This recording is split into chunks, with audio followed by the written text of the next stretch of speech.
Hey everyone, welcome to another episode of Hoonigan Autofocus. My name's Lewis, and behind me is the all-new Toyota 86, officially named the GR86.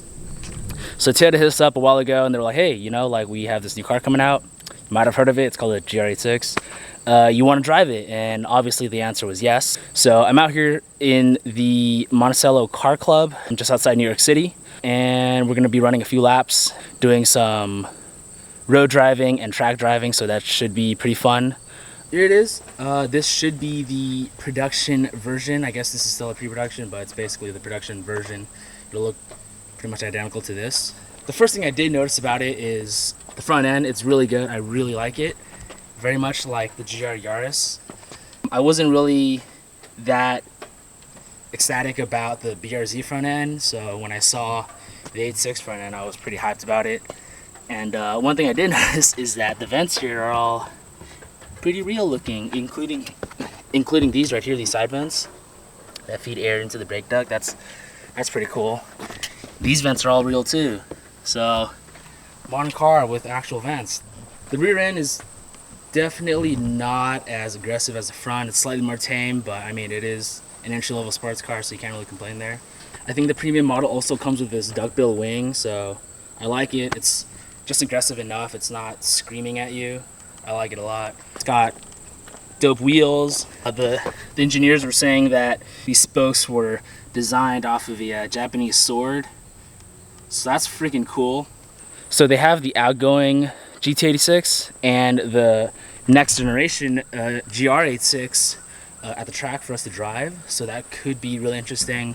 I really want to hop in the driver's seat of both. The street version that they gave me is an automatic with paddle shifters, and all the ones on track are manual, so it should be a cool little comparison, especially considering that the manual and automatic versions don't really drive all too similar. Let's check out the engine. Whoa, that's clean. That's like really clean. It's like someone cleaned it last night or something. It's a 2.4 liter now. It's still a flat 4, just a little bigger. Yeah, not really much to talk about here. It's 2.4 NA. I think they said it's about 228 horsepower, 184 torque. This is actually my favorite part of the car. The oil filter is literally right on top.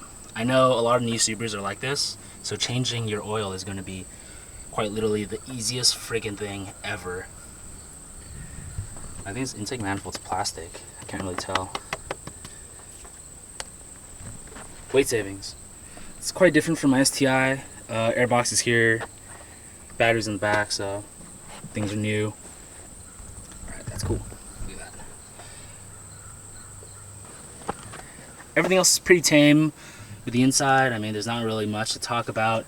Pretty standard, nothing too crazy or out of the ordinary from the current outgoing generation. Nice little like leather accents, a little Alcantara leather. It's pretty cool. The interior seems pretty sound.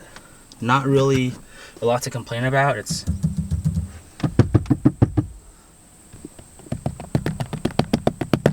Yeah, it's all there. It's a whole lot of interior.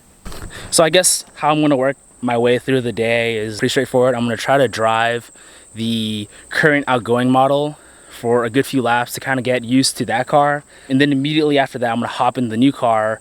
That way I'll give like my most accurate comparison of the two, because the last time I drove the outgoing version of that car was like 4 years ago, so it's not really, I can't really give my opinion on this car relative to the other car from 5 years of not driving it. So I'm gonna give that a go. We'll see how it plays out.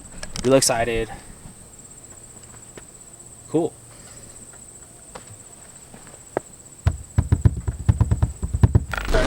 Check it out. So this is the Halcone edition.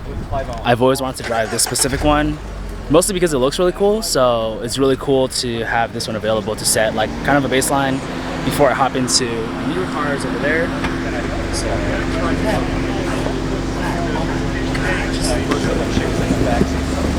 So, let's go. All right, so I just did a lap in the Halcone edition, current generation car.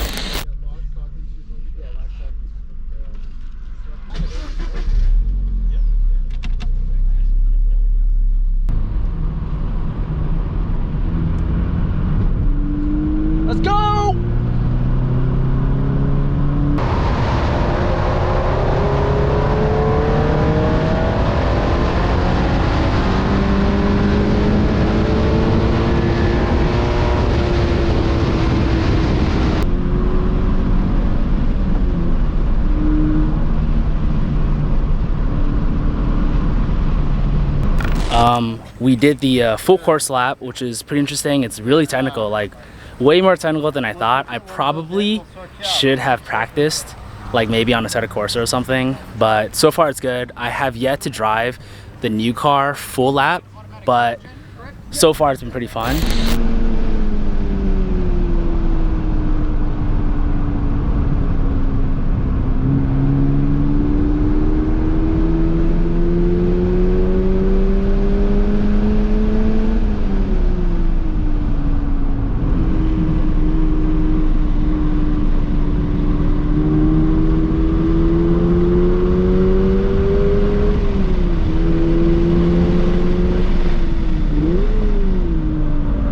So I just finished driving the new generation one for the first time. This is the base model version, not the premium, but I mean, for the most part, they're pretty similar. Tires are a little different, wheels are a little different, but they're about the same. It's quite drastic how big of a difference the new one is compared to the outgoing generation. Mid-range torque is pretty insane. You almost feel it pretty much any part of the track.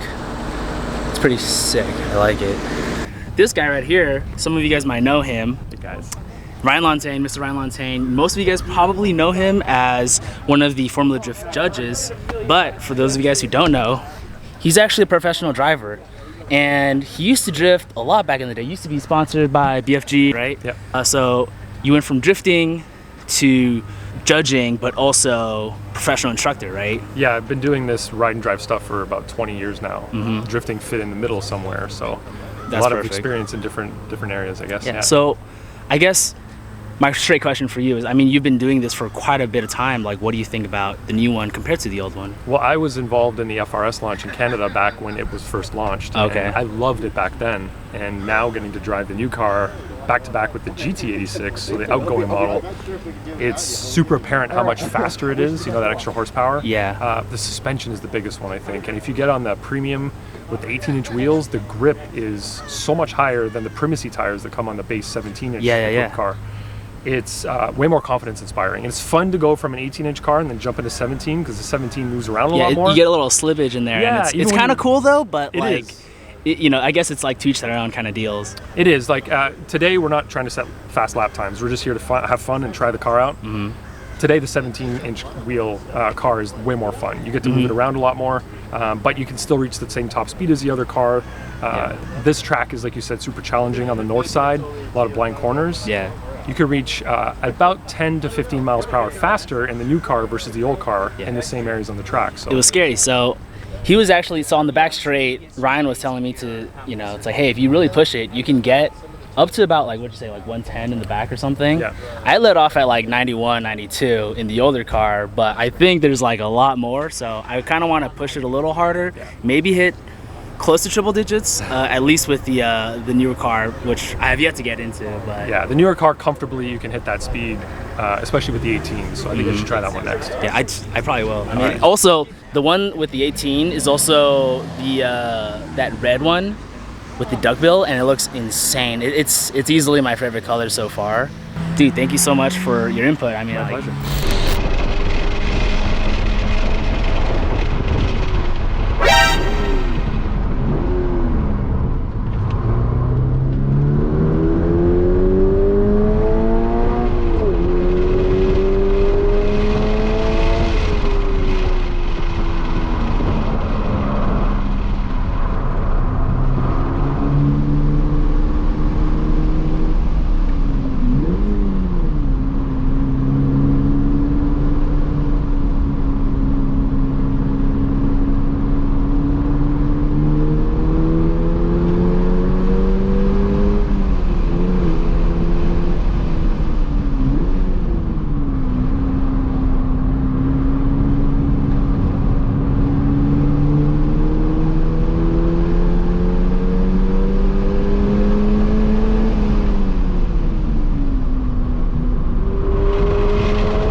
So I just finished my first full lap with the new generation car. I followed some of Ryan's advice and went a little harder on that back straight, and I think I saw like a 102, 103 in there. So a little more, I could probably hit 110, but I don't know, I might be pushing my luck there. So I guess we'll see how we go, but that was insanely fun. Way more predictable than like you think. So someone else who's also at this press drive is Sam Du. A lot of you guys know him. What's going on, guys? Really big in the local car scene, especially in LA, and he's now the editor-in-chief of Pit and Paddock. So you've had a ton of experience with the older generation car from the previous outlet that you worked at. So what is your, I guess, brief opinion on the new one versus the old one? It's crazy how different it is, because on paper it doesn't look like it's much different, because you know, it shares a lot of the same components. The engine, you know, all of us were hoping for a turbo engine. Yeah. Instead we just got a 2.4, which doesn't sound like a lot, but you know, after driving both back to back here on the track, Yeah. it's amazing how improved it is and how much of a different car it feels, because the original FRS86, you kind of get in it and you're just flat out hoping for more power, just like begging for more power. Or this, you still get some acceleration. I think that was one of the biggest plus sides about this press event, in that they had both the old and new versions for us to compare them to. I feel like that was really what added to the value of the comparison to begin with. Otherwise we'd be like, kind of feels the same, I can't really tell, you know. It feels good, but you know, with it back to back, you really can narrow in on what's different. Like, it even feels more planted, it feels a lot stiffer, you know, but the torque and the acceleration is the biggest difference in my eyes. The available torque in any gear, it's like so unheard of, you know, but you get that, so it's pretty nice. Did you hit triple digits on the back straight yet? Almost. Those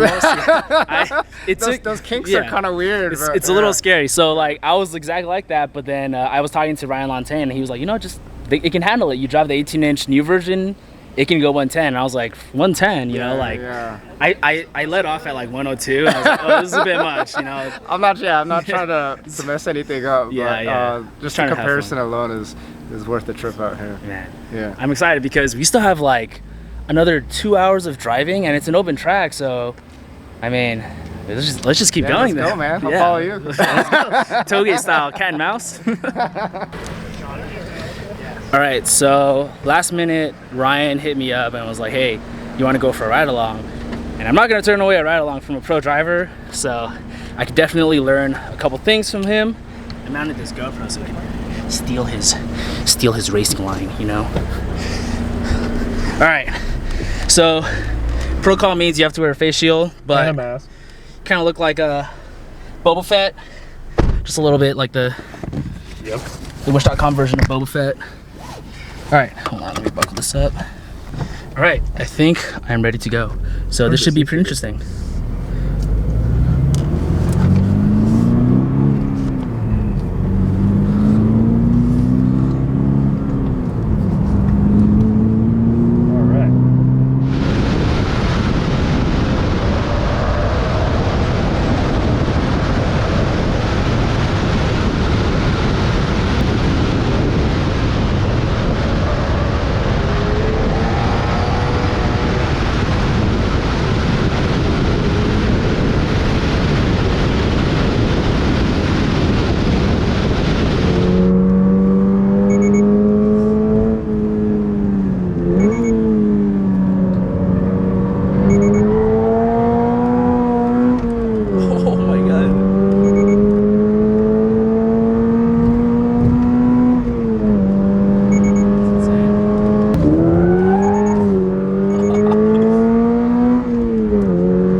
Get in trouble for that one.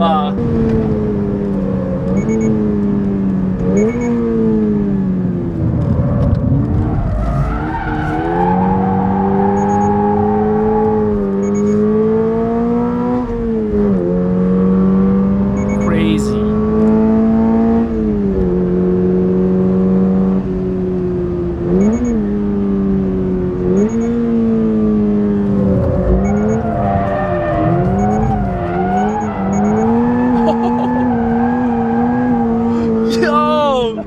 was probably the best one. It's my favorite corner. Dude, that downhill, oh my god. Yo, drifting.